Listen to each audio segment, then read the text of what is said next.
Okay, so this is a general overview of Joomla 2.5. Now, we know that there's a new Joomla out, but this particular site's built in Joomla 2.5. So, realistically, it's pretty much the same as any of the new Joomlas. So, you go to administrator. So, whatever your domain name is, in this case, it's kalitainc.com, administrator.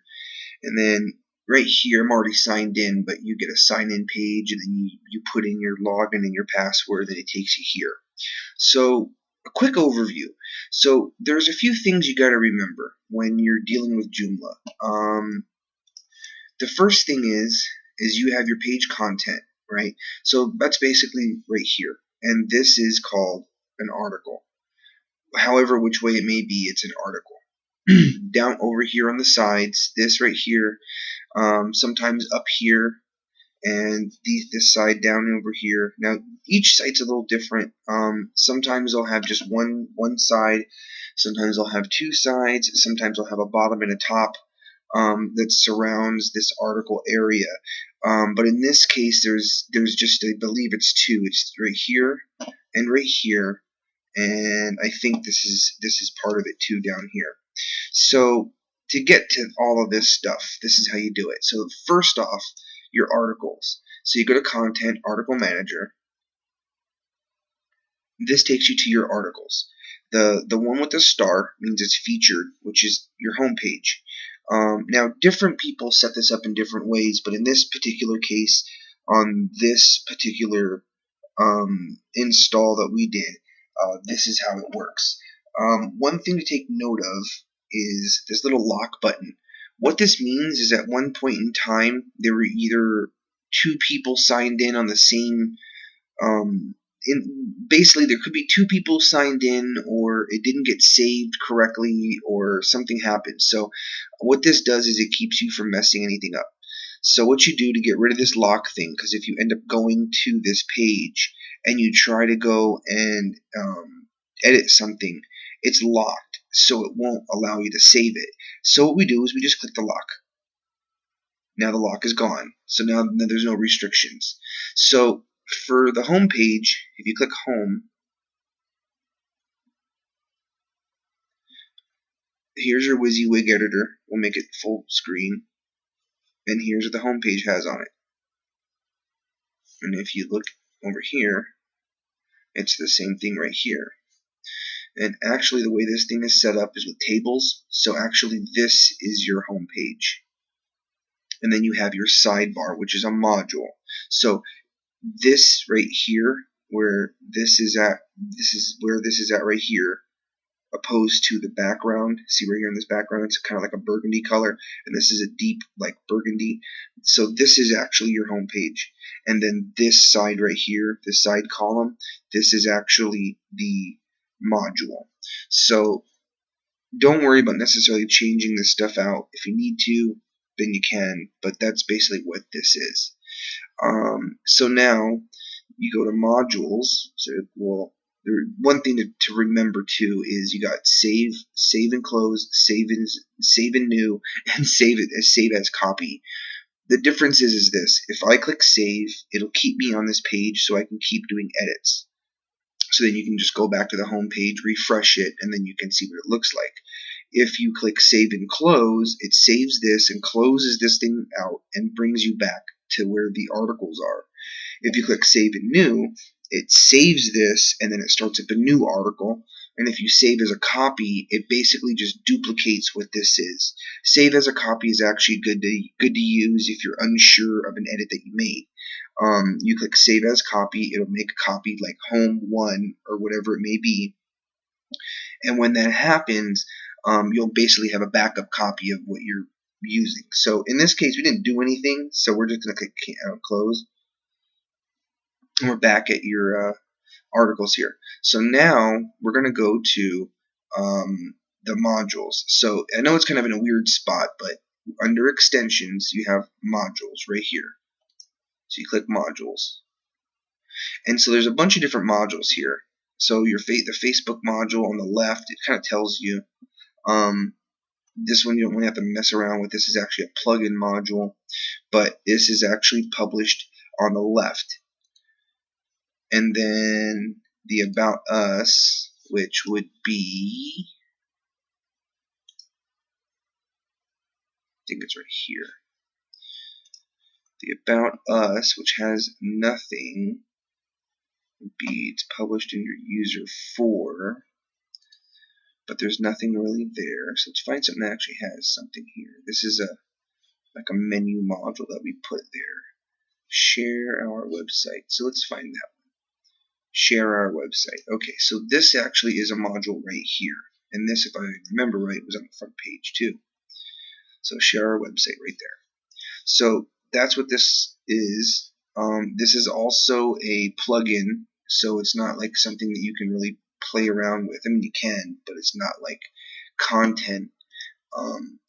For content ones, you kind of got to look at the type. So see how it says type, freestyle testimonials, Kick-Wick menu.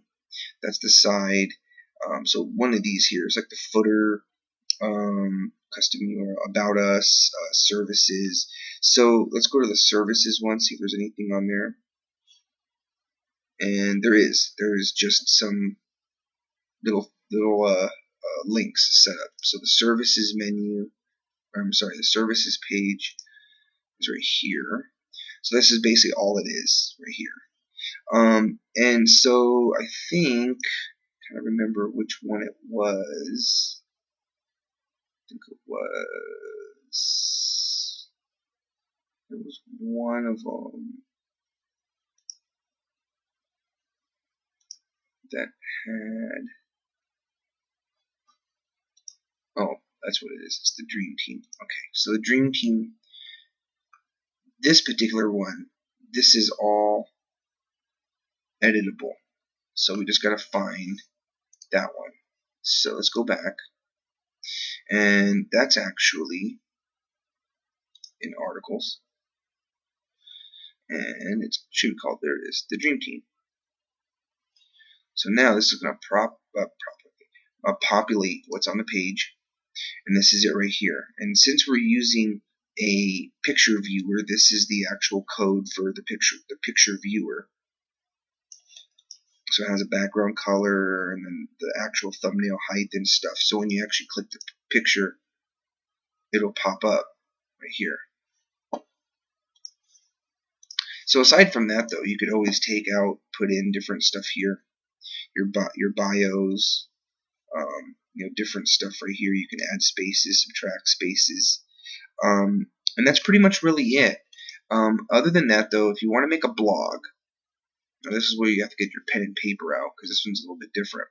So let's go see how this is set up. So the news page, which is here, which has nothing on it. The news page should be, let's see, main menu, news, and it's a category blog. So let's find out what category. It should be news, but let's see. So it's news category. Okay, so this is really simple. So to make a new blog post, you go to content, you go to article manager, and then you just go to add new article. And we're going to just use this as sample blog. And it'll automatically fill out this alias right here. And if you want to change the alias, you can. You just have to put dashes in front of whatever it is it's going to be. So in this case, it'd be sample blog.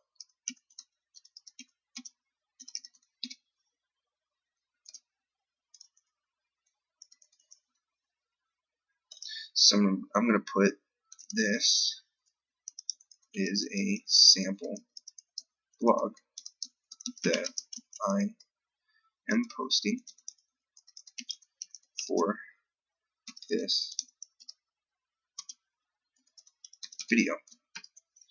And you can do whatever you want with this. This is actually really cool because you can change your font size, you can change your font family. There's a bunch of different things. You could link this if you wanted to link video to, let's say, YouTube or just wherever you want it to go. You can make it be like,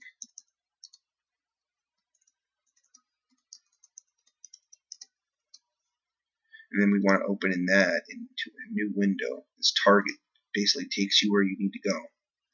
And you don't have to worry about class. So we click insert, So now see how it's hyperlinked? Sometimes due to the CSS, sometimes it won't stay the same size, but this is just a demonstration. I'm just kind of doing a bunch of different stuff here. Make sure it's published, which it is by default, right? And then what we want to do is under category, this is the big thing. Under category, we want to put it into news. So now we're just going to save it. I'm not going to save and close it, but we're just going to save it. So now if you go over here to news, and we click reload, now this is my sample blog that I'm posting for this video. And actually this ended up working out. So if you click here, it takes you right to YouTube. So that's how you do that. And whatever you name it, it becomes. And I don't know how many, I think it's like 10 blogs that you put in here, and then it'll give you a next. It just depends on the installation, but in this particular one, I believe that's how it goes. So you can always, they can always email you from here. So if let's say they liked your blog and they wanted to email you, they could email you from there. So really, other than that, the only other thing you're going to want to do, let's get rid of this blog first so don't forget. To delete a blog, if you need to, you just click that and then just click trash. And now it's back to the way that it was. So the only other thing that I would say to do, which I probably need to update, but if you go to components and you click Akiba backup, this is your backup. So what you basically do is you go there, you hit this backup now button, and then you tell it backup now. And once this is done, your site is completely backed up. You can download it if you need to. So this might take a little while because it kind of has a lot of pictures and stuff, but that's basically how it all works. It's a really simple, well, it's almost done. It's really simple on how to use it, and it's pretty much about it. If you guys have any questions, just let me know. But this is the general overview of how that works. There's more to it than just that, but that's the brief rundown of how this all works. So anyways, thank you for watching this video. Hope this helps you.